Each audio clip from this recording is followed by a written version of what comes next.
Despite preparations, voting in Harris County was still problematic for some this year. Some errors getting national attention, in fact. From long lines due to lack of voting machines to running out of voting paper, some precincts closed without even announcing results. It seems there is quite a bit of room for improvement when we go through this again in just 2 years. But how much is the fault of the new Harris County elections coordinator?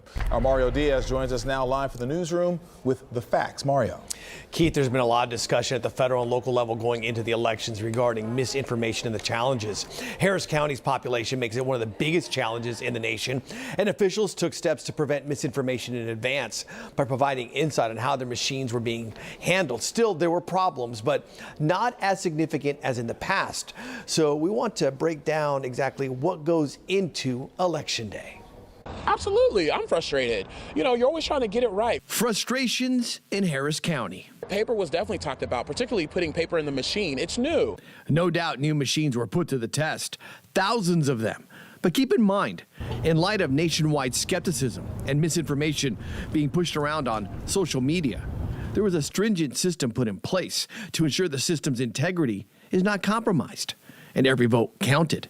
Here's how the process was set for machines for this past election in Harris County. There's an inventory, there's a check sheet, there's what we call a chain of custody, so that the judges are signing off on the machines that they are receiving, and then we check that those machines are the ones that come back from that particular location. So there's levels of security. Locations are locked down on election on every night after a polling location closes.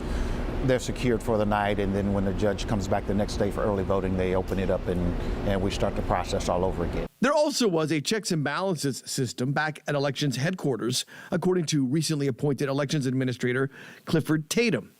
And the biggest proof point for voters this time around, a paper receipt to further confirm their ballot. Well, certainly so.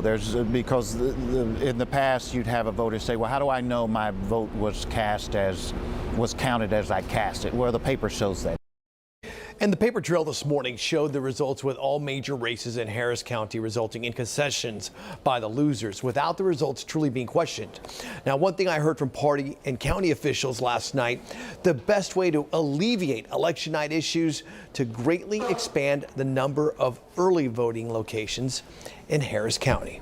Mario Diaz, KPRC2 investigates.